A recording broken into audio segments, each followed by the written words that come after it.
हाँ, section D की बात कर रहा हूँ। सेक्शन डी का क्वेश्चन 5 में है कि यहाँ पर कौन क्लोजर है सिमेट्रिक। सिमेट्रिक के क्लोजर के लिए आपको सिर्फ जे फाइंड करना है। जिसका जे 0 के नजदीक है वो सिमेट्रिक के नजदीक है, और जे फाइंड करने के लिए सारे डेटा आपको दे रखे हैं, तो नथिंग एल्स, कुछ नया नहीं था, तो इसलिए मैं इसके बारे में ये नहीं करवा रहा हूँ। वो कह रहा हूँ कि आप सारे बच्चे उसको खुद करोगे, ठीक है। हाँ, लेकिन 6 है, थोड़ा टेढ़ा भी है, नया भी है, तो वो आपको अभी हम करवा रहे हैं। तो करवा रहे नंबर 6। चलो मोक्ष, तुम रीड करो।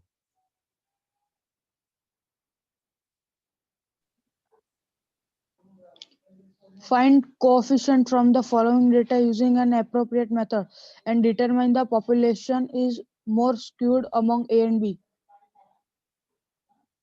ओके, मोर स्क्यूड कौन है, मतलब सबसे ज्यादा स्क्यूनेस किसकी है और बी में से। चलो पहले ए का डेटा पढ़ो। Population A 4Q1 is equal to 3Q2 is equal to 2Q2 is equals to 140. अब इसका मतलब हो गया जैसे कि 4Q1 का आंसर है वो है 144। 4Q1 का आंसर है क्या, 144। तो जैसे कि हम बात करें, यहाँ लिख रहा हूं मैं 4Q1 इज इक्वल टू 144, ठीक है।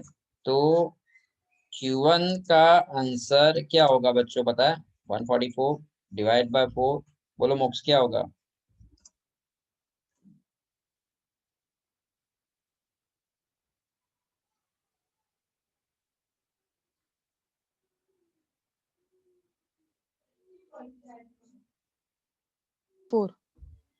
144 अपॉन Sir, 4 क्या होगा? 28. 144 अपॉन 428, पक्का? ना सर। तो करके देखना कैलकुलेटर में। सारे बच्चों को यही तो बोलता हूँ, कैलकुलेटर हथियार लेके बैठा करो यार।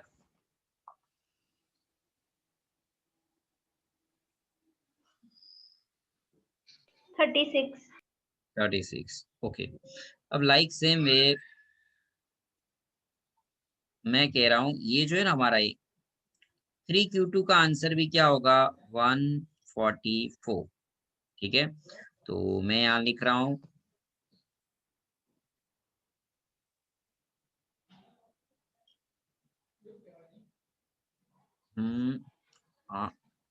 3Q2, मैं यहाँ लिख रहा हूँ 3Q2 is equal to, Q2 को तो मीडियन भी तो कहते हैं, अरे भाई कहाँ से, 3Q2 is equal to, Q2 को मीडियन भी कहते हैं, एंड इज इक्वल टू है हमारा 144। 3 मीडियन हो, यहाँ 3 लिखना मैं भूल गया।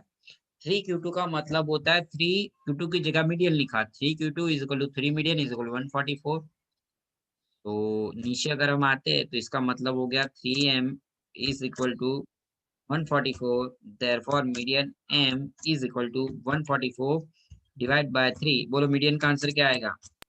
48। मुझको बोलने दो। ओके, अब लाइक सेम वे हम कर रहे हैं, ये क्या था भाई, 2Q3, तो 2Q3 का आंसर भी था 144। तो चलो हम उसका करते हैं ये कौन है, बनकर 2Q3 is equal to 144, therefore Q3 is equal to 144 divide bye 2। बोलो क्या आंसर आ जाएगा, Q3 is equal to 72। 72। Yes, तो देखो हमारे पास बच्चों तीनों तीन के आंसर आ चुके हैं। जो तीनों तीन, हमें जो 3 डिजिट चाहिए थे, ये हमें चाहिए था Q1, तो ये Q1 का आंसर 36, मीडियन का आंसर 48 एंड Q3 का आंसर 72। तीनों तीन के आंसर आ चुके हैं। मुझे फाइंड करना है कोएफिशिएंट ऑफ स्क्यूनेस J। तो जे के लिए चलो मैं फॉर्मूला लिखूंगा और आपको इसी में से इसका आंसर बताना है, वैल्यू बतानी है। चलो बच्चों, J is equal to Q3 plus Q1 minus 2M divided by Q3 minus Q1. Okay, so therefore J is equal to, okay, Q3 का आंसर 72 प्लस Q1 का आंसर, तो Q1 का आंसर है 36 माइनस सर प्लस तो लगाओ। अरे plus रह गया, मैंने लगाया पर, माइनस 2 और मीडियन का answer 48 divided by Q3 minus Q1 यानी कि 72 माइनस Q1 36। ओके, तो J is equal to 72 plus 36 करो, क्या नाम था, किसका टर्न था, मोक्ष।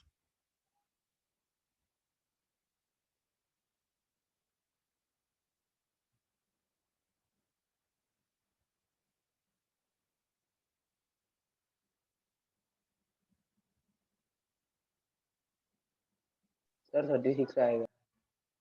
72 प्लस 36 ही आएगा बेटा, इन दोनों का टोटल 72 प्लस 36 108। Sorry sir 108। हाँ, माइनस और 2 इंटू 48 मल्टीप्लीकेशन करो, 2 मल्टीप्लाइड 48 96 सर। 96 डिवाइड बाय, अब 72 माइनस 36, 72 माइनस 36 36 बिल्कुल सही। Now again J is equal to, अब 108 माइनस 96 करो, 12 सर। 12 डिवाइड बाय 36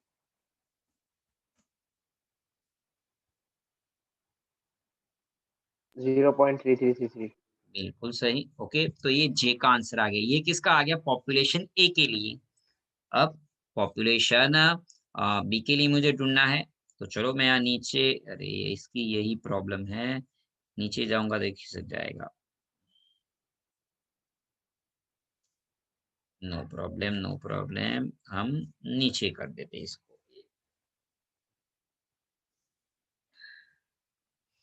ओके, नीचे मैं इसकी जे की फॉर्मूला लिख रहा हूँ और हम नीचे इसका आंसर लिखेंगे बच्चों।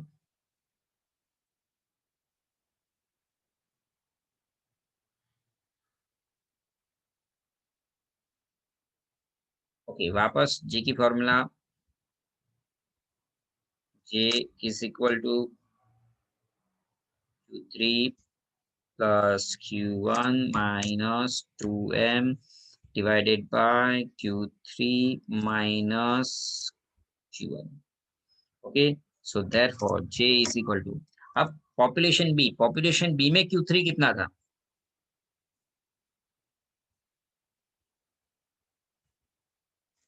70 70 प्लस 34.8 माइनस 2 मिलियन का आंसर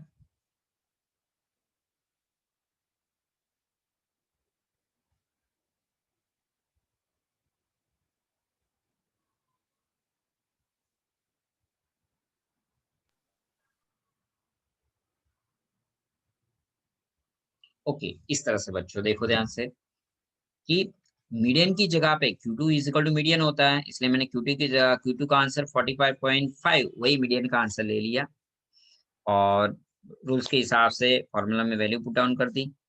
अब आप बच्चों को ही बताना है चलो यहाँ पर कि J is equal to 70 plus 34.8 क्या आंसर आ जाएगा, 104.8। ये माइनस अब 2 multiplied by 45.5 91 divide by 70 minus 34.8, 70 minus 34.8 35.2। okay, now J is equal to अब 104.8 minus 91 13.8. And divided by 35.2. Okay, अब आप बताओ तो J is equal to 13.8 divide by 35.2.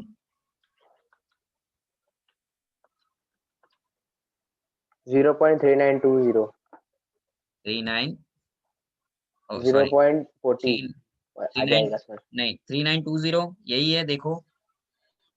हाँ यही है हाँ, सर. तो आंसर क्या आएगा बताओ. 3940 नहीं होगा. 0.40. नहीं होगा, क्यों बताओ. क्योंकि मैं कई बार आपको रूल सिखाया है, वापस सिखा रहा हूँ. ये थर्ड डिजिट पकड़ना है. थर्ड डिजिट 5 या उससे ज्यादा है तो ही आगे एक बढ़ता है. थर्ड डिजिट तो नंबर 2 है, 2 थोड़ी 5 से बड़ा है. 5 या 5 से बड़ा, 5 या 5 से बड़ा होता है थर्ड डिजिट, तो ही आगे 39 की जगह पे 40 होता है. ये 5 से छोटा है तो 0.39 ही आंसर आएगा, इंक्रीज नहीं होगा. ये गलती नहीं करनी है. वहां जो लाल बटन है उसे नहीं दबाना है, उससे प्लेन क्रैश हो जाता है. ठीक है, लाल बटन आपने दबा दिया. तो इस तरह से इसको करते हैं. आई होप सो समझ में आ रहा होगा. चलो, एक 5 मिनट बाकी, एक और सम हो जाएगा. थोड़ा सा स्पीड करे तो 7 वाला भी.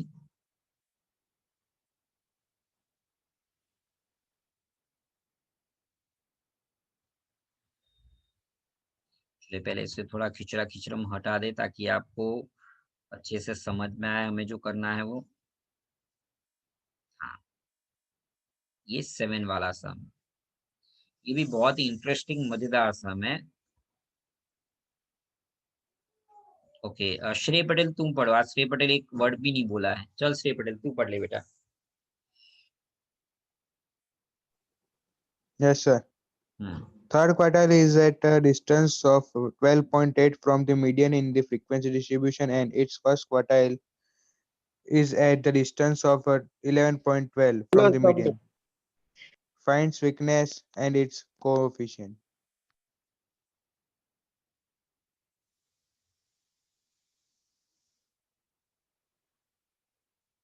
हाँ, अब इसके कहने का मतलब क्या है पहले तो ये समझ में आना चाहिए. थर्ड क्वार्टाइल का डिस्टेंस 12.8 एंड फर्स्ट क्वार्टाइल का डिस्टेंस 11.2. किससे? मीडियन से. मीडियन से थर्ड का डिस्टेंस एंड फर्स्ट का डिस्टेंस आपको क्वेश्चन में दिया है. सबसे पहले मैं बात कर रहा हूँ मीडियन से थर्ड क्वार्टाइल का डिस्टेंस जो है 12.8. मीडियन से जो थर्ड क्वार्टाइल का डिस्टेंस है 12.8, इसे मैं इस तरह से रिप्रेजेंट करूंगा बच्चों.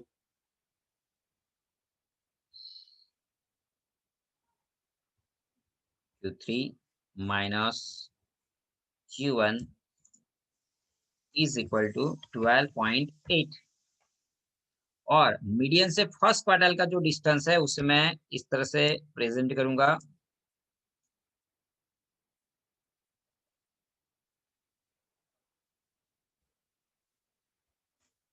Eleven point two.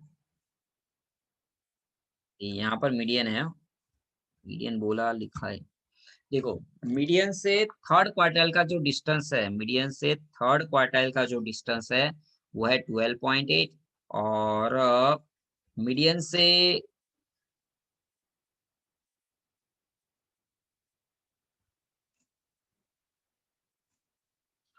और मीडियन से फर्स्ट क्वार्टाइल का डिस्टेंस, पहले तो ये दोनों, ये इतना आपको समझ में आना चाहिए, तभी बाद में मैं स्क्यूनेस एंड इट्स कोएफिशिएंट आपको समझा वो समझ में आएगा. पहले जो क्वेश्चन का इंटरप्रिटेशन बोलते हैं, that is called interpretation of question, ये समझ में आना चाहिए. मीडियन से थर्ड क्वार्टाइल का distance that is Q3 minus M is equal to 12.8. And median से फर्स्ट क्वार्टाइल का distance that is M minus Q1 is equal to है 11.2. ठीक है, अब हमें एस के ढूंढना है. उनका पहला क्वेश्चन क्या है? पहला क्वेश्चन है एस के एंड दूसरा इट्स कोएफिशिएंट. ओके, तो एस के लिए बच्चों क्या फॉर्मूला लगेगी? एस की फॉर्मूला अगर आपको याद हो तो S K is equal to Q3 minus m bracket complete minus in bracket m minus Q1, ये एसके की फॉर्मूला है। एसके इज इक्वल टू श्रेय पटेल Q3 माइनस m का आंसर क्या लेंगे? श्रेय पटेल Q3 माइनस m का आंसर क्या लिखूं?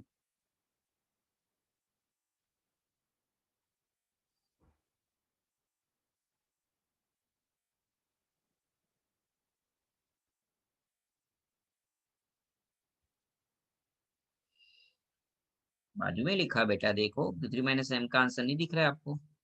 बाजू में लिखा मैंने।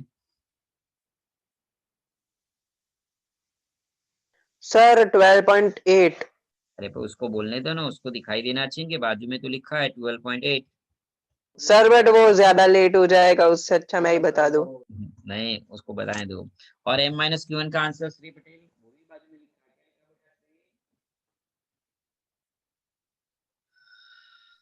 11.1 11.2 सर। बिल्कुल सही। अब चलो माइनस करो श्रेय पटेल, क्या आंसर आएगा बेटा माइनस करेंगे तो?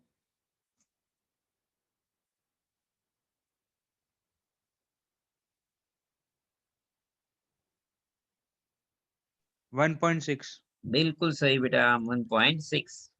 तो सर ये तो बहुत आसान था, मुझे सिर्फ फॉर्मूला लिखनी थी, वैल्यू पुट डाउन करना था और उसको समझना था कि ये Q3 माइनस m और m माइनस Q1 दिया है। कई बार बच्चों को होता है सर आप ये सारा क्वेश्चन में लिख के ही देते तो हम सिर्फ वैल्यू पुट डाउन कर देंगे। यही तो प्रॉब्लम है, लिख के नहीं देता है कोई, क्वेश्चन यही आएगा, आपको समझना है उसको। अब स्क्यूनेस ढूंढ लिया, अब कोएफिशिएंट ढूंढना है हमें। स्क्यूनेस है ना, स्क्यूनेस ढूंढ लिया, स्क्यूनेस को हम एस के बोलते हैं। स्क्यूनेस को क्या बोलते हैं? एस के, वो तो हमने ये ढूंढ लिया। अब कोएफिशिएंट, कोएफिशिएंट मतलब मुझे जे फाइंड करना है, ये मैंने एस के तो फाइंड कर लिया, अब कोएफिशिएंट यानी जे ढूंढना है। तो जे की लिखनी है फॉर्मूला। अब जे की फॉर्मूला में एक्चुअली एस के अपॉन भी हम कर सकते हैं, तो मैं सीधा वही कर रहा हूँ। जे इज इक्वल टू एस के divide by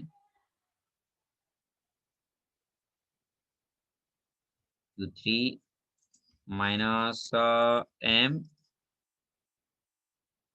plus m minus Q1। ये भी जे की फॉर्मूला है, शॉर्टकट वाली फॉर्मूला। जे इज इक्वल, बोलो एस के का आंसर क्या आया श्रेय पटेल? एस के का आंसर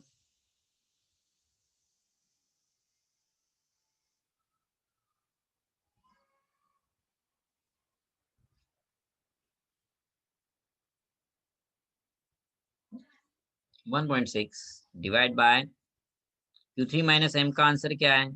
तो Q3 माइनस m का आंसर है 12.8 प्लस m माइनस Q1 का answer 11.2। Therefore j is equal to 1.6 plus, अब इन दोनों का टोटल करो Shri Patel, 12.8 plus 11.2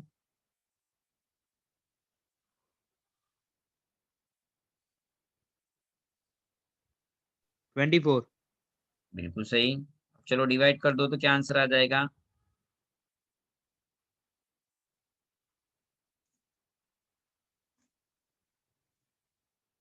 15। 1515। Okay yes sir. हाँ, तो ये आ गया जे का आंसर। ओके सर, तो ये हो गया। एस के एंड जे दोनों फाइंड करना था, दोनों हमने इसको फाइंड कर लिया बच्चों। ठीक है, तो आप याद रखना यहाँ तक हमने करवाया है ताकि आपकी कुछ सर हाँ आंसर 0.6666 आ रहा है। 1.6 डिवाइड बाय 24। रुको, तो इसने किसको डिवाइड कर दिया? श्री पटेल तुमने डिवाइड किसको किया? हम चलो करके देखते हैं। 1.6 डिवाइड बाय 24, तो 0.066666 इस तरह से आंसर आ रहा है। श्रेय देखो मैंने आपके सामने वापस करता हूँ, चलो मैं देख लो, गलती नहीं हो बेटा, ध्यान से करो।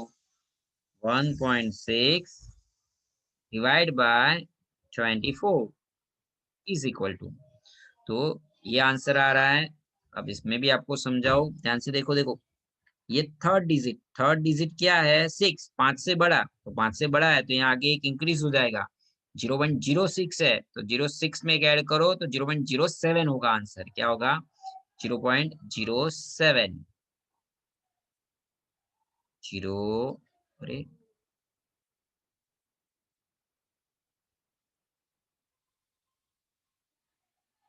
0.07। ठीक है बच्चों, इस तरह से होगा। तो बच्चों आज की मीटिंग का मैं यही समाप्त करता हूँ।